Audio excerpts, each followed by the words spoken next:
There's no such thing as the average murderer.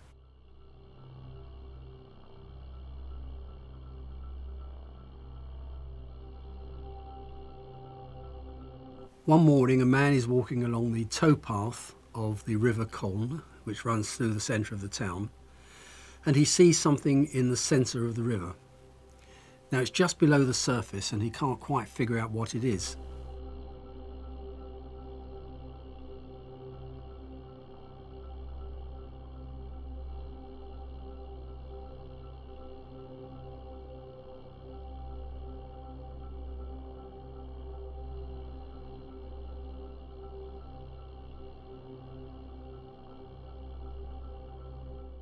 They found the body of 24-year-old Helen Morn in the centre of the river. Yeah, she didn't have many people in her life, but the ones that she did have did love her very much.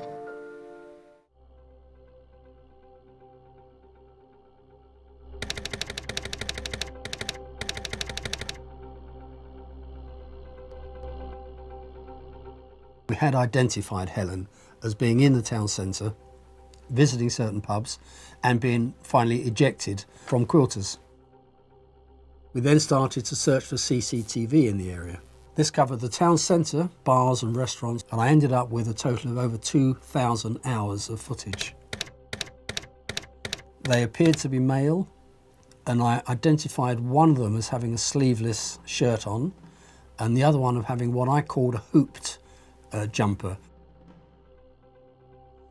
Further examination of the tape shows that about 45 minutes or so later, you see the same two youths come back along the towpath, but there is no sign of Helen.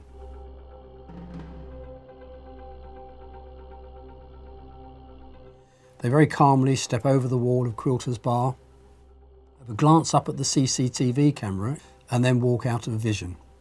I was quite happy that these were our suspects. My job now was to convince the senior investigating officer.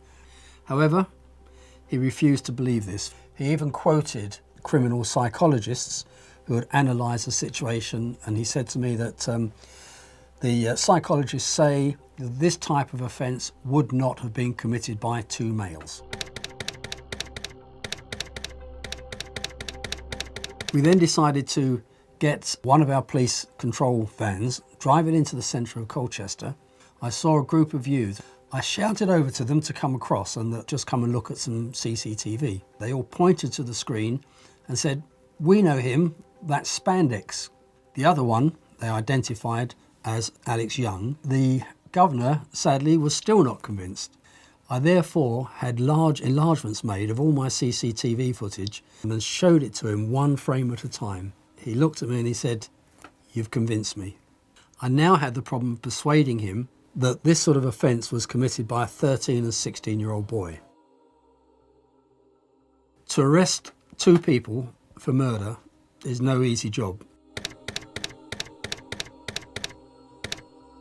One team went to the home of Alex Young on the other side of Colchester, whilst I came here with my team to arrest Lewis Haywood. To our surprise, but delight, he immediately admitted that he had been at the murder scene.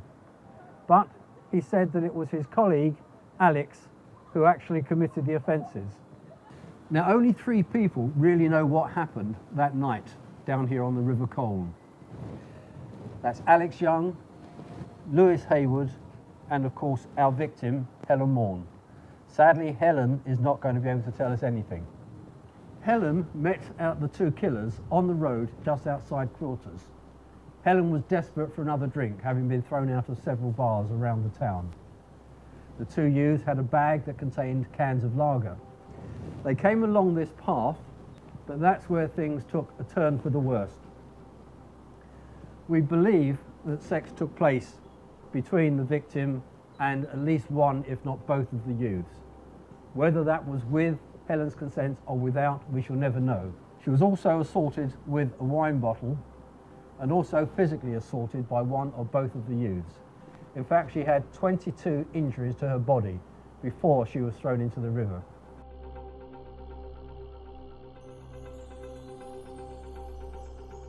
Helen was still alive when she entered the water, and she was drowned, which gives a much more sinister angle to the events of that night.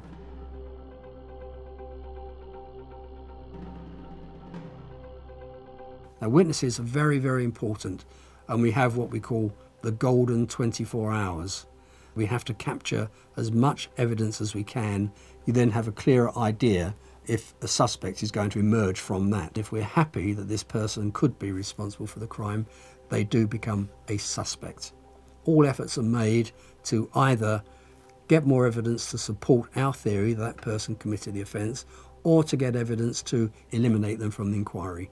If within 48 hours we are not able to charge that person, we will have to apply to get permission to keep them in custody longer.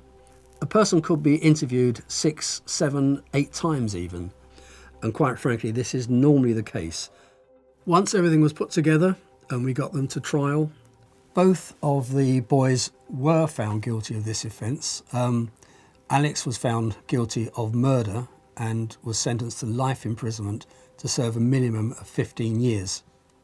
Lewis Haywood was convicted of manslaughter and he was sentenced to 4 years imprisonment, but then he had many years of psychological treatment after that.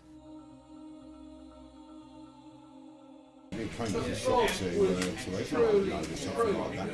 It seems like everything seems to gravitate towards sort of something happening around that river. You know, it makes you wonder whether there's something there that's sort of making people go mental. No two killers are alike. No two victims are alike. There's no such thing as the average murderer.